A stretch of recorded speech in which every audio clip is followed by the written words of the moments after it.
Raidījuma cikla Izaugsmes ceļi Ziemeļlatgalē otrajā raidījumā stāstīsim par Viļakas novadā realizētajiem līderu programmas projektiem. Jāatzīmē, ka Viļakas pusē vislielākā vērtība piešķirta tieši nemateriālā kultūras mantojuma saglabāšanai, kā arī tūrisma iespēju un sportisku aktivitāšu dažādošanai un pilnveidošanai.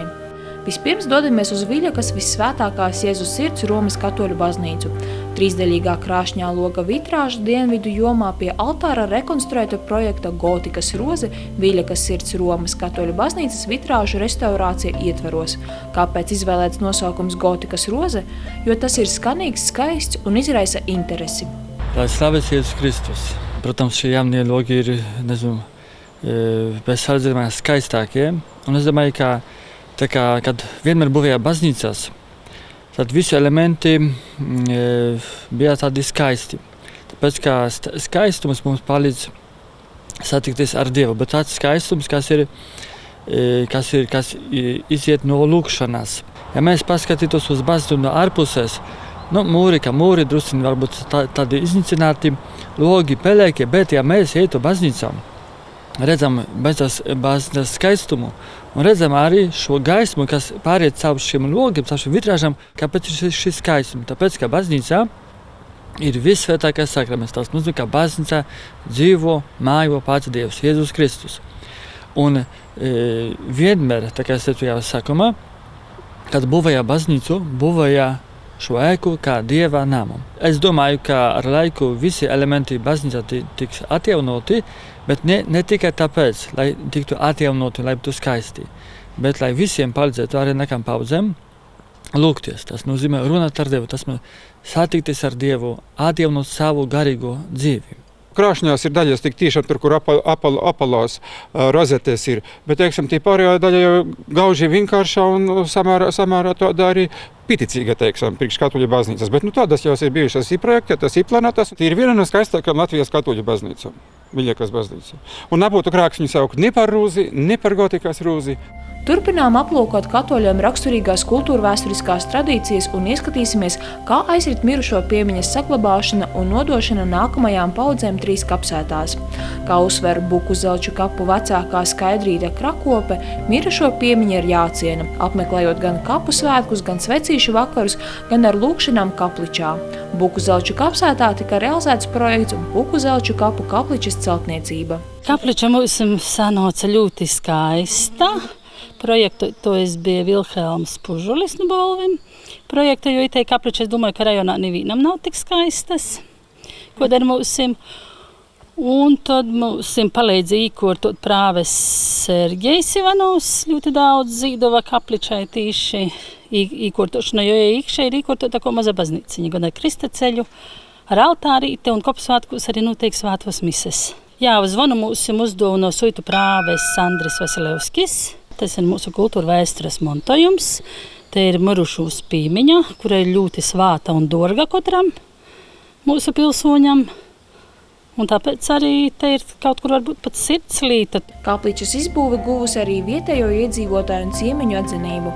Piemēram, rīdziniece Sīgne bija ļoti pārsteigta, ka tik mazos kapos patiesi tiks uzsākta jaunas kapličas būvniecība. Tas bija tik patīkami, ka tu nāc uz kapiem, it kā tu nāc. Un tu tā kā gaida jau, un man bija tāds pārsteigums, kā tur būs, un es ieju iekšā tik skaisti, tiešām kā mazā baznīcā.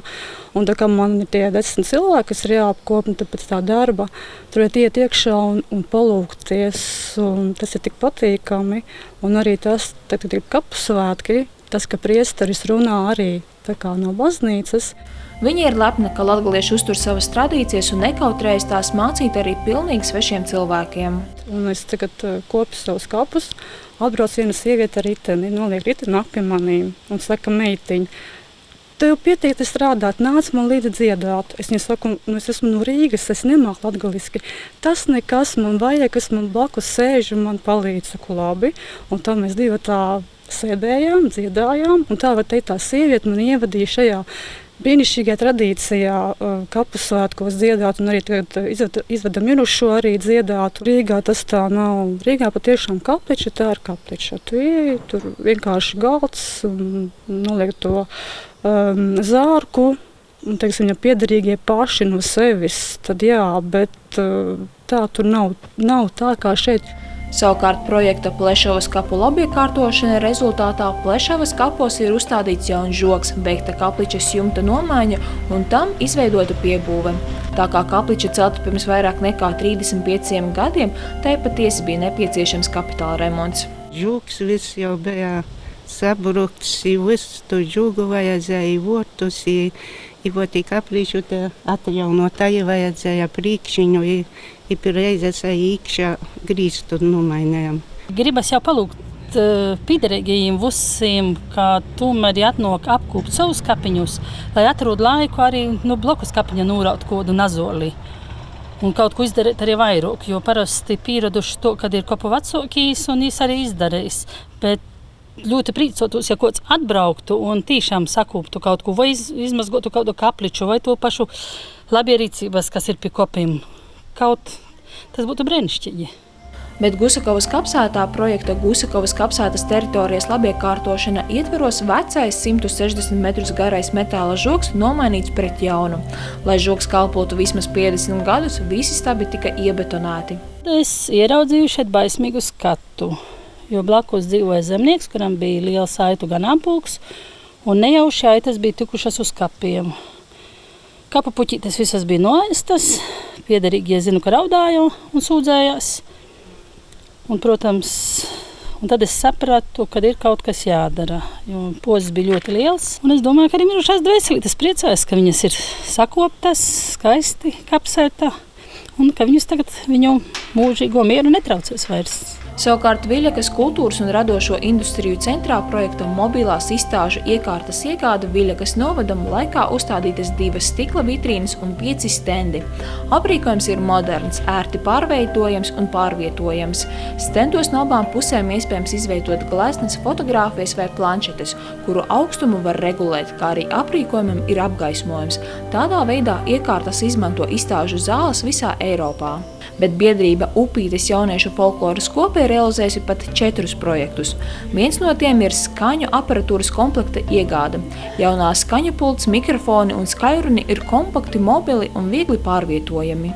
Mums bija tā, ka klubā nebija skaņu aparatūras nekādas.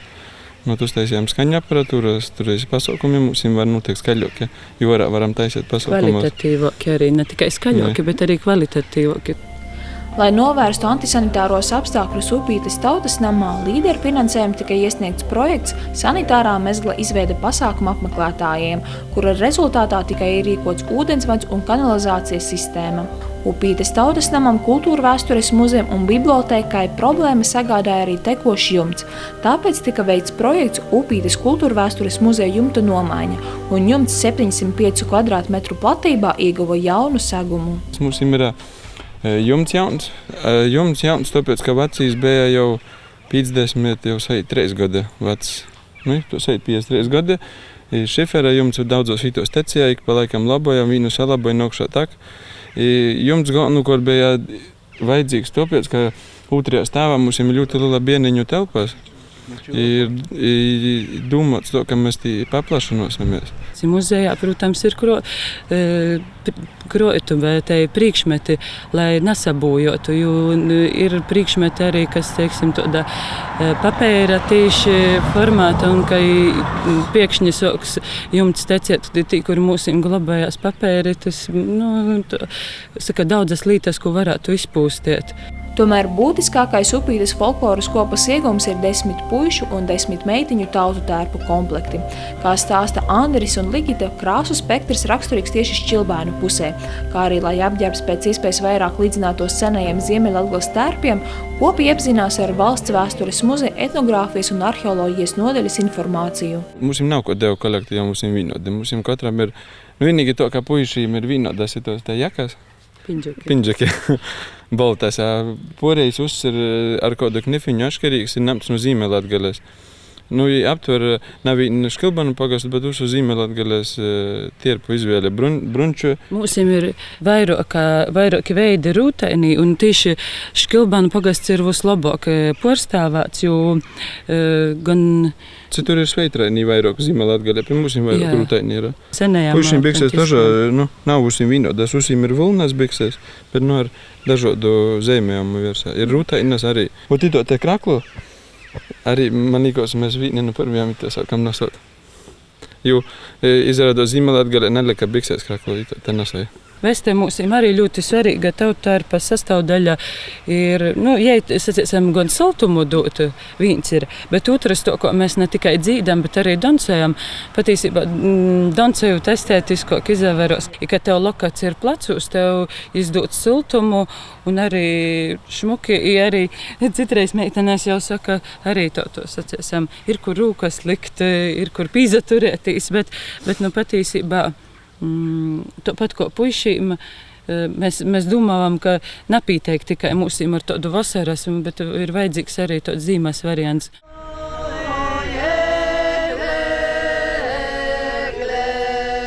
Meņevas pagastā ar dziesmām mūs sagaidīja folkloras kopa Egle, kura arī cenšas popularizēt kultūras mantojumu.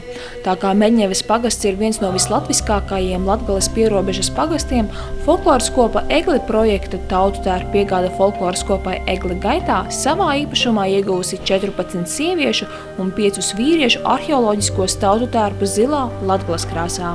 Un mēs, kad viņu uzvelkam mugurā, mums tādas īpašas sajūtas, tāda mugura iztaisnojas un tāda liekas, ka tāda senatnes elpa. Ja mēs apzināmies, ka aptuveni šādos tērpos ir staigājušas senās latgaļu sievietes gandrīz pirms 1000 gadiem. Tātad tērps sastāv no linu krakla, tas var būt balts linu kraklis, varbūt pelēks, no apliekamiem bruņķiem, jā, tādiem te, kuri tiek saturēti ar celu austo jostu, no villainis. Villaine ir dažādas, viņas ir smagākas, vieglākas, atkarībā no metāla iestrādājumiem, kas viņai ir iekšā, kuri ar senajiem senlatviešu rakstiem. Un no galvas auta linu, ja, arī ar celu jostas maliņām, un no vainaga šī gadījumā. Lakatiņš var būt arī vienkārši ar metāla rotājumiem, mēs izvēlējāmies šādu te vainagu. Protams, ir klāt arī rotas. Rotas tātad simbolizēja to, ka sieviete ir pilnīgi aizsargāta. Galva, kakls, krūtis, rokas, kājas, viss ir pilnīgi nosiets, aizsargāts. Viņa var droši iet, gan blakus varbūt savam vīram kaut kur kaujas laukā pastāvēt, gan bērnu sauklēt. Un ar celu prievītēm tiek apsaitētas šīs kājas, apsietas, ja? Un ādas apavi mums vēl ir klāt, tādi ādas zābaciņi. Tajos laikos bija vienmēr jābūt gatavam atvairīt kaut kādus uzbrukumus, tāpēc arī ir josta klāt, pie kuras varēja piekārt zobenu, dunci, arī varbūt naudas maku, tad, kad vajadzēja. Mums vēl nav šie te visi atribūti šobrīd. Arī cepureši ir paredzēta, teiksim, tajos laikos, tad, kad cīnījās, tad uz šīs cepures lika bruņu cepuri un metāla bruņu cepure arī, varbūt mīkstināja, nespieda galvu, tāpēc arī šī cepurīte ir apakšā. Pārējais arī šis tērps ir dabīgas vilnas, lints un vilna, ādas zābaki, tāpat gan vasarā, gan ziemā šie materiāli ir silti un dabīgi un elpojoši. Savukārt Vīļakas dejotāju projekta jaunu tautas deju apavu izgatavošana Vīļakas deju kolektīviem rezultātā ieguvuši 16 sieviešu tautas deju kurpju pārus un 8 vīru kurpju, kā arī 8 zābaku pārus. Rētāks dejas solis uzlabo Vīļakas deju kolektīvu vizuālo kopskatu, ceļ to māksliniecisko sniegumu un dalībnieku pašapziņu. Projekts tapa redzot, kā strādā Vīļakas kultūras nama dejotāji, cik čakli, ar kādu entuziasmu, ar kādu prieku piedalīties svētkos, gan šeit pat Viļakā, gan Viļakas novadā, gan braucot arī pār robežām. Un bija arī redzams, ka tie apavi, ko viņi koncertos izmantoja, jau bija daudzkārt izmantoti un vairs netik glīti, un arī pašu darbs viņus restaurējot vairs neatmaksājās. Paši dejotāji ir arī teikuši, ka ir apmierināti ar to kvalitāti, sevišķi vīri, kuriem tie zābaki saka, pieguļ tā, ka prieks. Man liekas, jebkurš deju kolektīva vadītājs un jebkurš dejotājs ir ļoti, ļoti priecīgs, ja viņi dejotājiem saviem dabū jaunus apavus, jo labs dejas solis var būt labā izdejots labā apavā.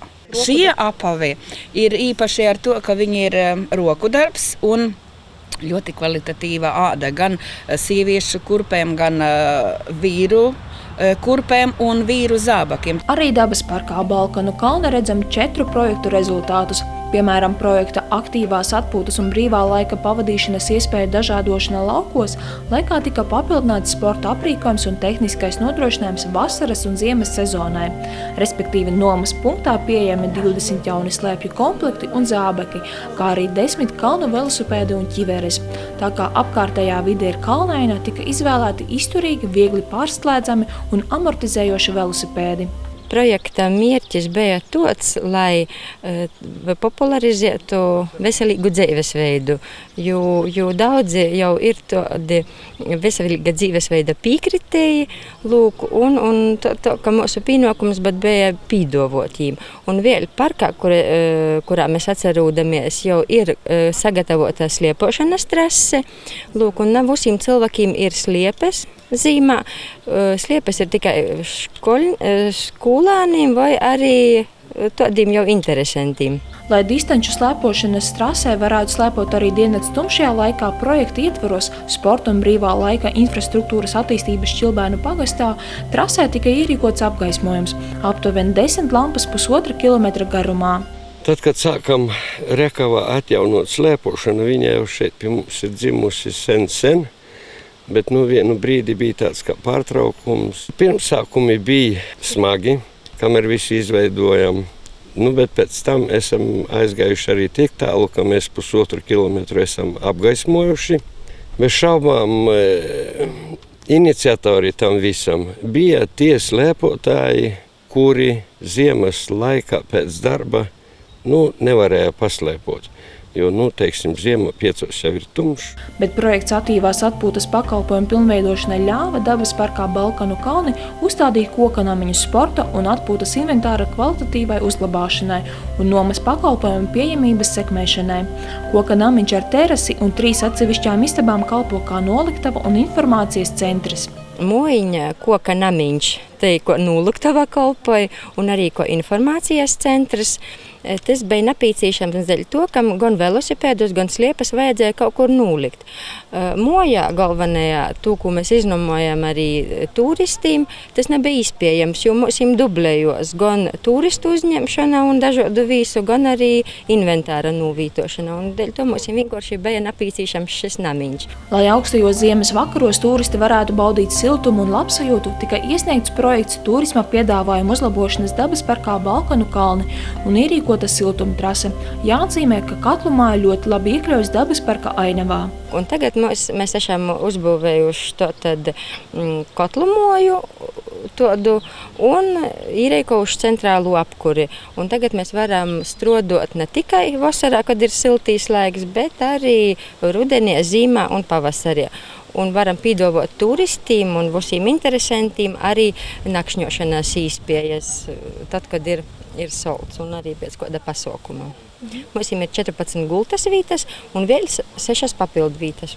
Bet Susāja pagasts var lepoties ar Latgales un visas Latvijas mēroga motokrosa čempionātu norisi Baltābrieža trasē. Ēriks Eizāns ir realizējis projektu Treileru parka izveida Viļakas novadā un cer drīzumā organizēt arī pasaules līmeņa sacīkstes. Projektu rakstījām sakarā ar to, ka šī vieta ir domāta vairāk vai mazāk motokrosa rīkošanai, un uz sacensību dienu atbrauc ļoti daudz treileru. Liela problēma mums bija gan dušas, gan toaletes, kā arī stāvlaukums bija ļoti maziņš un grūti izbraucams mitrā laikā. Līdz ar to uzcēlām ļoti kvalitatīvu dušu un toalešu telpu, un ļoti plašu laukumu, kur ir izbraucams arī lietainā laikā, ko arī pierādīja šī gada jūnija beigās notiekošajā Latvijas čempionāta motokrosa sacensību laikā. Neviens no treileriem nebija jāvelk. Visi aizbrauca savām kājām projām. Viļakas novada domes priekšsēdētājs Sergejs Maksimovs ļoti novērtē sava novada iedzīvotāju aktivitāti un cer, ka nākotnē projektu iesniedzēju skaits tikai augs. Sergejs Maksimovs iedrošina, ka nav jābaidās un noteikti jāvēršas pēc palīdzības pie jau pieredzējušajiem projektu rakstītājiem, kas ceļu līdz mērķa sasniegšanai padarīs daudz vienkāršāku.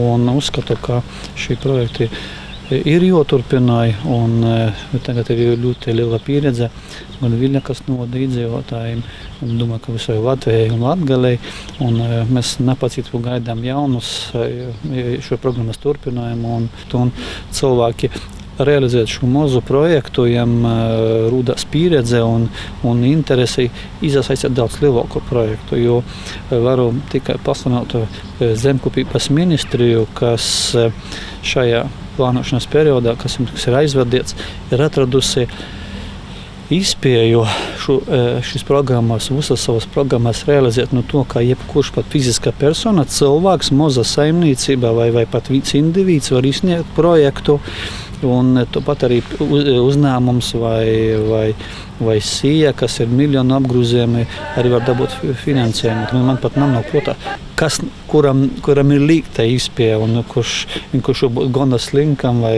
galīgi negribīgam cilvēkam, kas nav to dabūt. Var tikai iedrošināt, kā gotavēties, sapņojīt un šos sapņus realizēt.